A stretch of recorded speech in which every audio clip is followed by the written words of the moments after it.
बेलवंडी येथे अवैध वाळू वाहतूक करणाऱ्यांविरुद्ध स्थानिक गुन्हे शाखेने कारवाई करत आरोपीकडून 20,50,000 रुपये किमतीचा मुद्देमाल जप्त केलाय।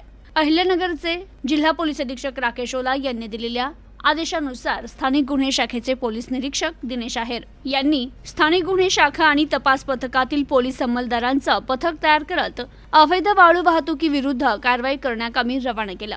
दरम्यान पथक बेलवंडी पोलीस ठाणे हद्दीत अवैध धंद्यांची माहिती घेत असतानाच पथकास गोपनीय माहिती मिळाली की सत्यम पवार आणि रोहित धावडे हे डंपर मधून हंगेवाडी ते बेलवंडी जाणाऱ्या रोडने वाळूची चोरून वाहतूक करीत आहे।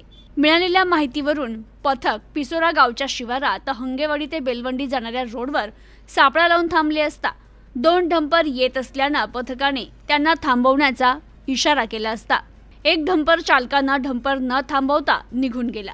त्यामागील डंपर रोडच्या कडेला थांबवून पंचासमक्ष पाहणी केली असता त्यात मागील हौदात वाळू आढळून आल्याने त्यावरील वाहन चालक सत्यम पवार यास पोलिसांनी ताब्यात घेत त्याच्याकडे निघून गेलेल्या डंपरबाबत विचारपूस केली असता संबंधित डंपर सुनील धावडे यांच्या मालकीचा आहे। ते डंपर रोहित सुनील धावडे हा चालवत असून त्यात तो वाळूची वाहतूक करत असल्याची माहिती सांगितली।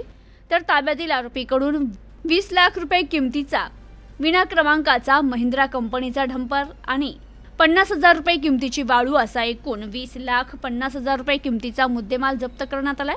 संबंधित आरोपी विरुद्ध बेलवंडी पोलीस स्टेशन येथे गुन्हा दाखल करण्यात आलाय। ही कारवाई अहिल्यानगरचे जिल्हा पोलीस अधीक्षक राकेश ओला, अप्पर पोलीस अधीक्षक प्रशांत खैरे, उपविभागीय पोलीस अधिकारी कर्जत उपविभाग विवेकानंद वाखारे यांच्या सूचना आणि मार्गदर्शनाखाली स्थानिक गुन्हे शाखेचे पोलीस अधिकारी अंमलदार यांनी केली आहे। Bureau report news today 24 Ahilyanagar.